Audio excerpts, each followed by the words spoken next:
You know, a long day of kayak fishing can really take it out of you. Actually, a long day of any outdoor activity can take it out of you.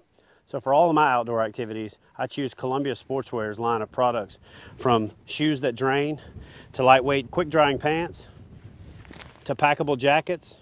Choose Columbia Sportswear for your next outdoor adventure.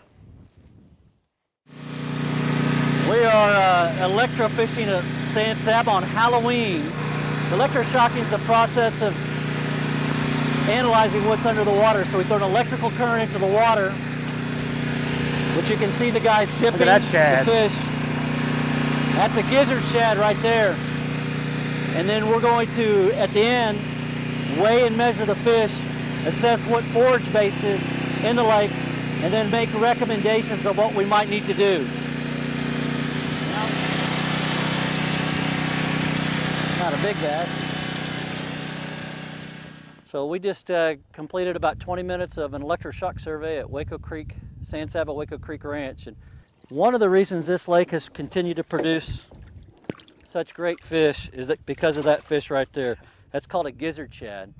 Now in many lakes, you wouldn't want a gizzard shad, but in a lake where you're growing trophy bass, gizzard shad are a meal for a bass. That's a perfect size meal for a 5-pound bass, 6, 7-pound bass right there. Here's a pretty typical bass of what we caught. It's probably 17, 18 inches, 16, 17, 18. We're going to weigh and measure it and compare it to a standard set of tables to determine the health of the fish. 15 and a half.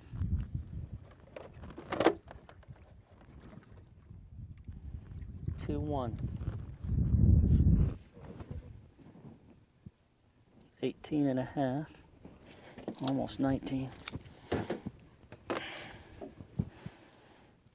3-2. We also pulled up a lot of bluegill, and see if I can get some here. There's that bigger one. A lot of bluegill in this size range. That's actually a red ear sunfish. You can see that little red on him. That size right there is a perfect size meal for a 3 or 4 pound bass. It's about a 4 to 5 inch red ear sunfish. Here's a bluegill. Don't know if he's a copper nose or not. Just standard bluegill.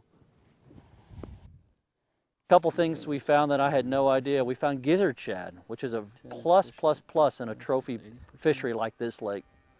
Gizzard shad are a great meal. They could get up to 18, 20 inches, but most of these were in the 12-inch range, which was even better. So they make a great meal for a 4 or 5 pound largemouth bass. And so after we got through, we analyzed, we found a catfish, we found bluegill, we found red ear sunfish, of course largemouth bass, we found crappie, we found a couple of carp. We saw a plethora of things, and what I was most encouraged about was the amount of bluegill. A lot of bluegill in the 2 to 5 inch range. Did not see as many large bluegill as I would have liked to have seen. Of course, a larger bluegill makes a larger meal for a larger bass, but I think having the gizzard shad, those gizzard shad are feeding the large fish in here. So again, that's kind of what electroshock fishing does. For outstanding customer service, expert advice, and an extensive selection of quality kayak fishing products, visit Hook One at kayakfishinggear.com.